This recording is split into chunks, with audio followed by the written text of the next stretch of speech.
This video is about the socio-economic impacts of malaria in Ethiopia.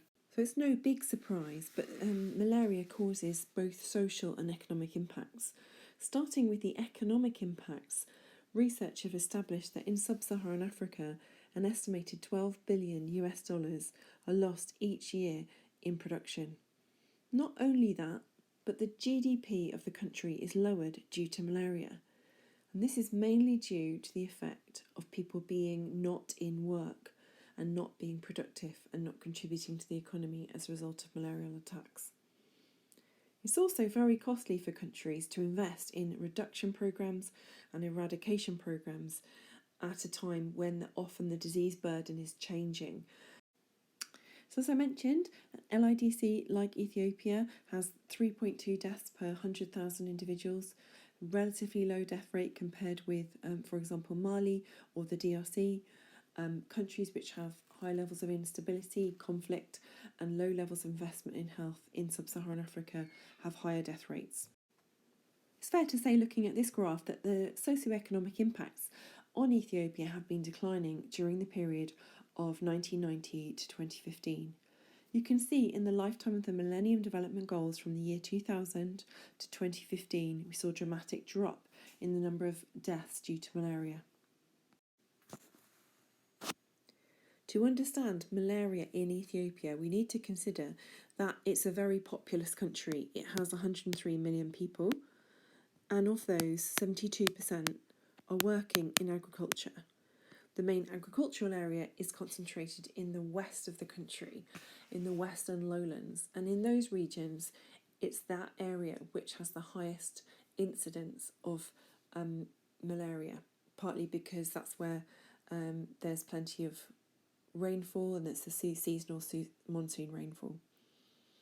So that's the first thing. Second thing is, unfortunately, 31% of the population are still living in absolute poverty, so still struggling to meet their basic needs of food, water, shelter. So the economy is really, really key for Ethiopia as a low-income country, but there's lost trading time due to the fact that people miss work when they have malaria, which causes high fever, headache, fatigue, and maybe 3 or 4 days off sick. Likewise, school children, there's high rates of absenteeism from school, and that can affect, as you all know, your continuity in education and therefore your ability to get the qualifications. So malaria affects agriculture, it affects the economy, and it affects the schooling in Ethiopia.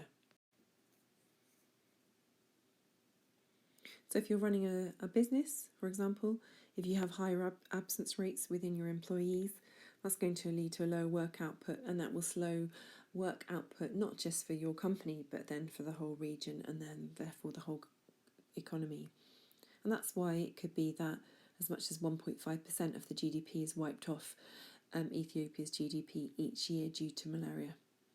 Secondly, in education, it reduces the learning potential if you're sick and the completion of qualifications if you miss key assessment points. Thirdly, we know that household income is reduced by as much as 25% due to lost days at work from malaria. And finally, we know that for some poorer families, as we found out, around 31% of the population are living below the poverty line. For those people, it could well be that malaria is one of the factors that keeps them in poverty and keeps them trapped in a poverty cycle. There's no doubt that malaria affects the place profile in Ethiopia, and here is the synoptic link.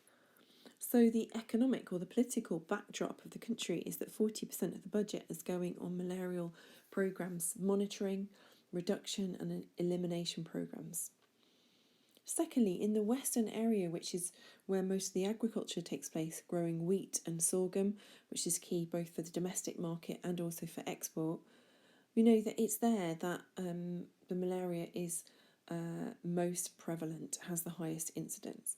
And here we know that that is limiting development. Secondly, we know that in the highland areas where there's limited malaria, but we get migration to those areas and higher population densities leading to land degradation. That's because people are migrating from the western areas to the central areas to escape the risk of malaria. The highland areas are simply too high for for the malarial parasite and mosquitoes to develop.